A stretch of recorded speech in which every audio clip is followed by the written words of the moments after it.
The Mouse's Apples. Written by Frances Stickley and illustrated by Kristyna Litten. A hungry mouse went walking from her mouse hole in the mill.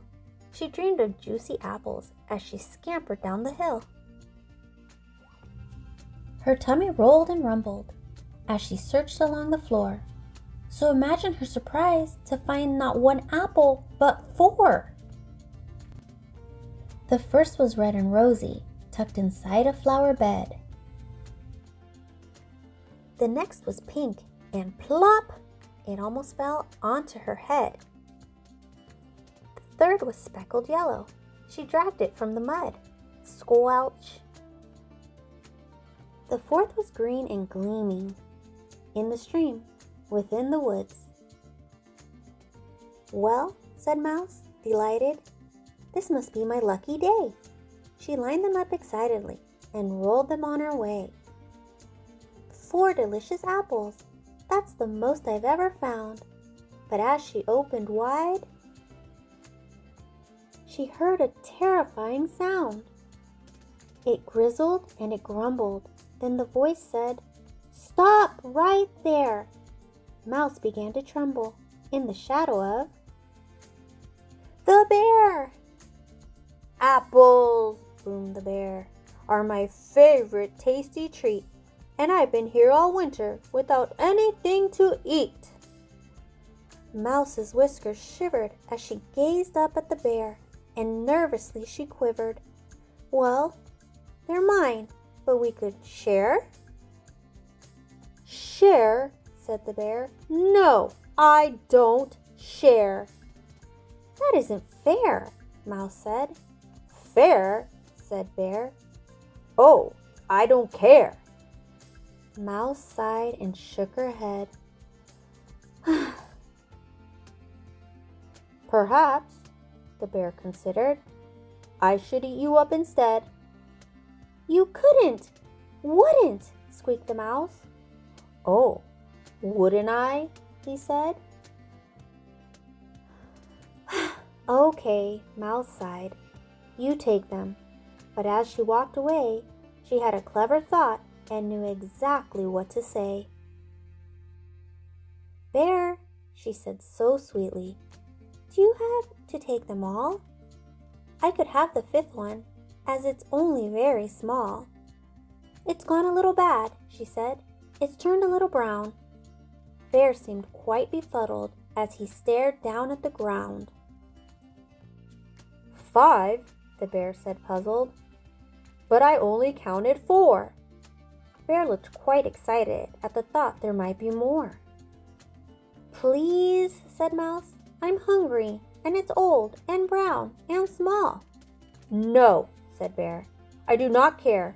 They're mine. I want them all. Maybe if you're lucky, then I'll let you have the pips." And Bear began to count them as he laughed and licked his lips.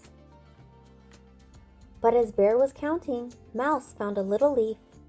She rolled into a small brown ball and gripped it in her teeth.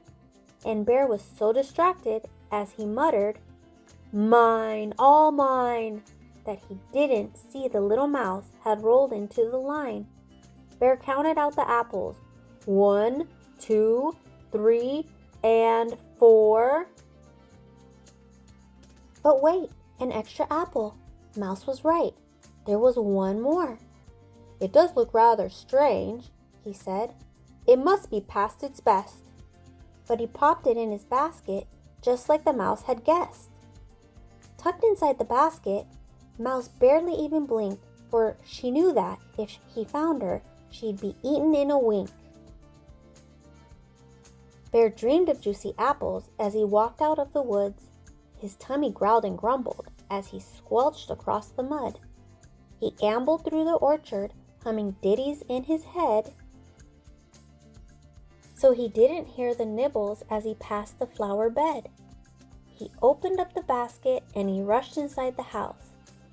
But where there once were apples was a fat and happy mouse! Bear was flabbergasted.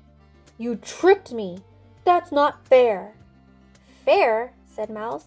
But you're the naughty bear who doesn't share, and that's an awful shame, she sighed. Because you see, I do. Here, said Mouse and smiled. Look, I saved this one for you. For me? Said Bear, bewildered. But I wasn't very fair. He handed Mouse the apple. No, you found it, fair and square. Then all at once, Bear realized how good it felt to share. You know, said Mouse, it's not too late to be a better bear. It's not? Bear asked. It's not, he gasped. Then now's the time to start.